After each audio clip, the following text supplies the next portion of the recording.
ان الحمد للہ والصلاة والسلام علی رسول اللہ اما بعد قال اللہ تبارک و تعالی فی القرآن المجید والفرقان الحمید اعوذ باللہ السمیع العلیم من الشیطان الرجیم بسم اللہ الرحمن الرحیم ومن اصدق من اللہ حدیثا۔ پچھلی ویڈیو میں ہم نے آپ کے سامنے منکرین حدیث کے سامنے کچھ سوالات رکھے تھے، تو کسی نے ابھی تک ان کے جوابات نہیں دیے، اور انشاءاللہ العزیز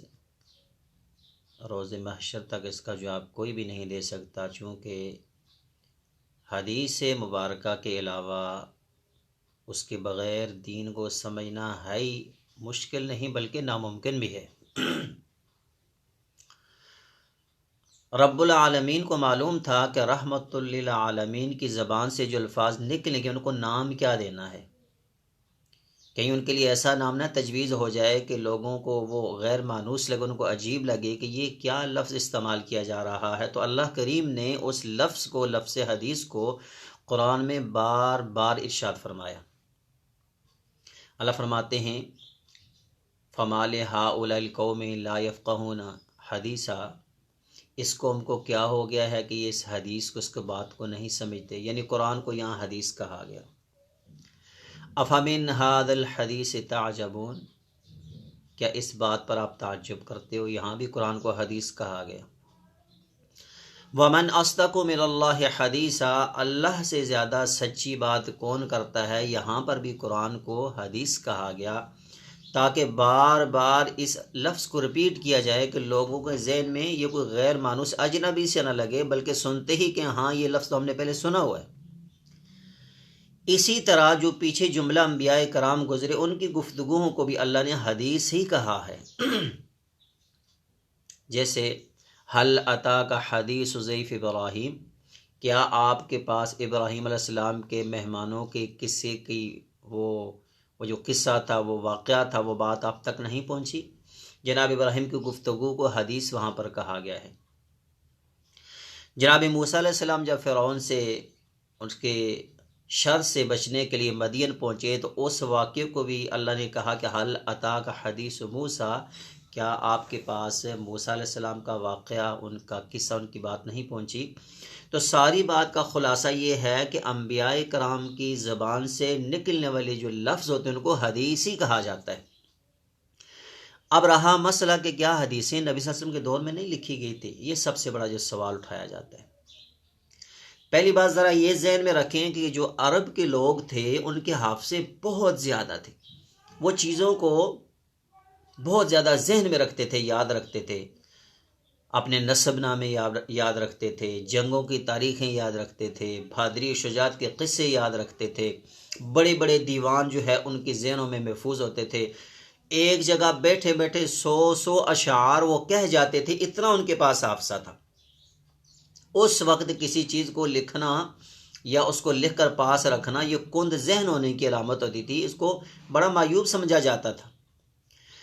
پھر دوسری بات یہ ذہن میں رہے کہ جب قرآن پاک نازل ہوا تو قرآن جو تھا وہ تمام کا تمام معجزہ تھا، اور اس کا سب سے بڑا اعجاز یہ تھا کہ اس کی کوئی ایک آیت دوسری آیت سے ٹکراتی نہیں ہے۔ 6666 یا سم تھنگ کچھ آیات جو ہیں، کوئی آیت دوسری آیت کے مخالف ٹکرا نہیں رہی، کوئی تضاد نہیں ہے اس میں، یعنی قرآن کریم کو لکھنے میں کسی قسم کا کوئی شک شبہ تھا ہی نہیں، اسی لیے جو بھی آیت اترتی تو لکھا دی جاتی۔ حدیث مبارکہ کا معاملہ اس کے برعکس تھا، اللہ کریم نبی صلی اللہ علیہ وسلم کے دل میں القاء کرتے، باتیں پیدا کرتے، اور پھر وہ اپنے الفاظ میں ان کو لوگوں کو آگے بیان کرتے، ان کو سمجھانے کے لیے ہر لیول کا انسان وہاں پر ہوتا تھا، پڑھے لکھے ہوں یا نہ پڑھے لکھے ہوں، بچے ہوتے تھے، بوڑھے ہوتے تھے، کم سمجھ والے ہوتے تھے، ہر ایک کو اس کے مائنڈ لیول کے مطابق سمجھاتے تھے۔ اس لیے ہم حدیث کو معجزہ نہیں کہہ سکتے، لیکن یہ ہم ضرور کہیں گے کہ حدیث بھی منزل من اللہ تھی، الفاظ نبی صلی اللہ علیہ وسلم کے ہوتے تھے، دل میں اللہ کریم پیدا فرماتے تھے۔ شروع اسلام میں حدیث لکھنے سے منع تھا۔ صحیح مسلم کی ایک روایت جو کہ اکثر محدثین نے ابو سعید خدری کا قول ہی سمجھا ہے، مرفوع نہیں سمجھا، لیکن اگر ہم اس کو صحیح سمجھیں بھی تو شروع اسلام حضور نے فرمایا، حضرت ابو سعید خدری سے مروی ہے کہ حضور نے فرمایا کہ میرے سے قرآن کے علاوہ اور کچھ بھی نہ لکھو، جو کچھ لکھو اس کو مٹا دو، اور جو جان بوجھ کر میرے اوپر جو جھوٹ باندھے گا وہ اپنا ٹھکانہ جہنم بنائے گا۔ یہ شروع اسلام کی بات ہے۔ شروع اسلام میں کچھ ایسے اور امور بھی تھے جو کرنے جائز تھے، بعد میں اللہ نے ان کو منسوخ کر دیا، جس طرح اذا حضر احدکم الموت، اے ایمان والو جب تم میں سے کسی ایک کے وفات کا وقت قریب آ جائے تو وہ وصیت لکھوا دے۔ قرآن میں پہلے یہ حکم تھا، لیکن بعد میں کیا ہوا، اللہ کریم نے سورۃ نساء کے اندر لوگوں کے حصے مقرر کر دیے۔ اب وہ آیت مبارکہ تو قرآن میں موجود رہے گی، پڑھی بھی جائے گی، تلاوت بھی کی جائے گی، لیکن اس کا حکم نہیں مانا جائے گا، اس کو منسوخ کہیں گے اور بعد والی آیت کو ناسخ کہیں گے۔ اسی طرح قرآن کی آیت پہلے تھی الشیخ والشیخۃ اذا زنیا یجلدوا کل واحد منہما نکالا من اللہ، کہ بوڑھا مرد یا عورت یا شادی شدہ جب آپس میں بدکاری کریں تو ان کو 100 کوڑے لگاؤ، یہ اللہ کی طرف سے ایک آزمائش ہے، یہ اللہ کی طرف سے ایک سزا ہے۔ اب یہ آیت ختم ہوگی، اس کی جگہ اللہ نے آیت اتاری الزانیۃ والزانی فاجلدوا کل واحد منہما 100 جلدۃ ولا تأخذکم بہما رأفۃ فی دین اللہ۔ اب یہاں پر جو پہلی جو آیت میں نے پڑھی وہ آیت بھی اللہ نے ختم کر دی، اس کا حکم بھی ختم کر دیا، اس کی جگہ اللہ کریم نئی آیت اور نیا حکم لے آئے۔ تو پہلے حکم کو منسوخ کر کے دوسرا حکم جاری کرنا کوئی عیب والی بات نہیں ہے۔ نبی صلی اللہ علیہ وسلم نے شروع اسلام نے منع کیا تھا، لیکن بعد میں حدیثیں آپ کے دور میں ہی لکھی گئی بہت زیادہ، جو انشاءاللہ ہم دلائل سے آپ کے سامنے چند ایک دلائل پیش کرتے ہیں۔ زیادہ وقت نہیں ہوتا، لمبی ویڈیو ہو جاتی ہے، صرف ان سے ہی آپ اندازہ لگا سکتے ہیں کہ رسول مکرم کے دور میں حدیثیں لکھی جا چکی تھی۔ سنن ترمذی میں ایک روایت ہے، حضرت ابو ہریرہ رضی اللہ تعالیٰ بیان کرتے ہیں کہ انصار کے ایک صحابی نبی صلی اللہ علیہ وسلم کے پاس بیٹھتے، آپ کی باتیں سنتے، اور انہیں آپ کی باتیں بڑی اچھی لگنی بھی چاہیے تھی ڈیفینیٹلی۔ ایک دن وہ کہنے لگا حضور ہم آپ کی باتیں سنتے ہیں، یاد کرتے ہیں، لیکن ذہن سے مٹ جاتی ہیں، ہم کیا کریں؟ فرمایا استعن بیمینک، اپنے دایاں ہاتھ سے مدد لے، اشارہ کیا کہ لکھ لیا کر۔ یہ واضح ترین روایت ہے کہ نبی صلی اللہ علیہ وسلم نے اپنے دور میں حدیثیں لکھنے کا حکم دیا اور وہ صحابی حدیثیں لکھ دیتے۔ حضرت رافع بن خدیج رضی اللہ تعالی عنہ، یہ نبی صلی اللہ علیہ وسلم کے بڑے پیارے صحابی ہیں، یہ نبی صلی اللہ علیہ وسلم کی حدیثیں آپ کے حیات مبارکہ میں آپ کے سامنے لکھتے تھے۔ اسی ہی طرح حضرت عبداللہ بن عمر بن عاص رضی اللہ تعالی عنہ، انہوں نے حدیثیں لکھنا شروع کی تو انصار کے کچھ لوگوں نے کہا کہ آپ ہر چیز نہ لکھا کرو، کیونکہ نبی صلی اللہ علیہ وسلم جو ہے کبھی غصے میں ہوتے ہیں، کبھی خوشی میں، ہر حال میں آپ ہر بات لکھ دیتے ہو۔ انہوں نے یہ حدیثیں لکھنا چھوڑ دی اور جا کر نبی صلی اللہ علیہ وسلم نے اس کی شکایت کی کہ مجھے منع کر دیا گیا ہے۔ آپ نے اپنے منہ مبارک کی طرف اشارہ کر کے کہا، آپ نے کہا عبداللہ ہر چیز لکھا کرو، قسم ہے اس رب کی جس کے ہاتھ میں میری جان ہے، اس زبان سے سوائے سچ کے کچھ بھی نہیں نکلتا۔ وما ينطق عن الهوى ان هو الا وحی یوحى، میرے نبی اپنی خواہش سے نہیں بولتے تھے، جو بات بھی کرتے اللہ کی وحی سے کرتے۔ اس کے بعد عبداللہ ابن عمر نے حدیثیں لکھنا شروع کی، اور عبداللہ بن عمر فرماتے تھے کہ مجھے زندہ رہنے کی کوئی چاہت نہیں سوائے 2 چیزوں کے، ایک جو ہے یہ صحیفہ صادقہ، اس کی حدیثیں جو میں نے خود نبی صلی اللہ علیہ وسلم کے سامنے بیٹھ کر لکھی، اور دوسرا وحد کیا ہے، وہ زمین ہے جو میرے والد عمر بن عاص نے رائے للہ میں وقف کی تھی، میں اس کی حفاظت نگرانی کر کے اس کو لوگوں تک اس کا حق پہنچاتا ہوں۔ یہ 2 چیزیں ہیں مجھے محبوب، تب میں زندہ رہنا چاہتا ہوں، ادروائز مجھے زندہ رہنے کی چاہت ہی نہیں ہے۔ یہ تو تھے صحابہ کرام نے جو لکھی،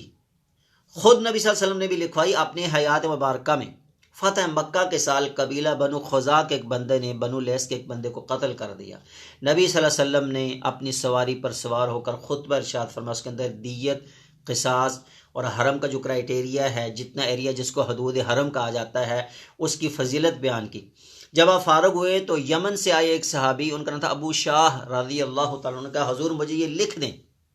آپ نے کہا اکتبوا لابو شاہ، ابو شاہ کو یہ مسائل لکھ کر دو تاکہ جب یہ واپس جائے لوگوں کو وہاں جا کر بتائے۔ اب کہاں ہیں ہمارے وہ بھائی جو کہتے ہیں نبی صلی اللہ علیہ وسلم کے دور میں حدیثیں لکھی نہیں تھی۔ اسی طرح عمر بن حازم رضی اللہ تعالیٰ کو جب نبی صلی اللہ علیہ وسلم نے یمن کی طرف گورنر بنا کر بھیجا تو آپ نے ان کو احادیث مبارکہ لکھ کر دی، یا ان سے لکھوائی کہ یہ لکھو اور ساتھ لے کر جو ان کے اندر صدقات کے معاملات تھے، ان کے اندر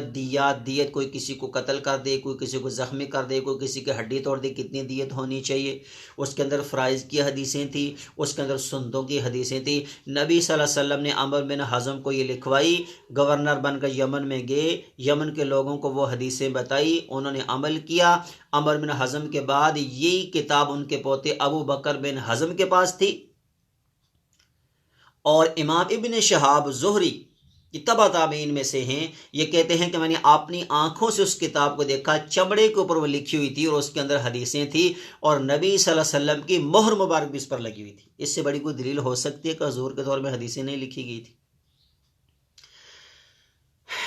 امام المفسرین فی التفسیر حافظ ماد الدین ابو الفدا ماد الدین ابن کثیر رحم اللہ تعالی رقم تراز ہیں کہ یہ جو نوشتہ عمرو بن حزم تھا یہ صحیح ترین نوشتہ تھا، صحیح ترین نسخہ تھا، سب لوگوں نے اس پر عمل کر اس کی احادیثوں کو نقل کیا۔ حضرت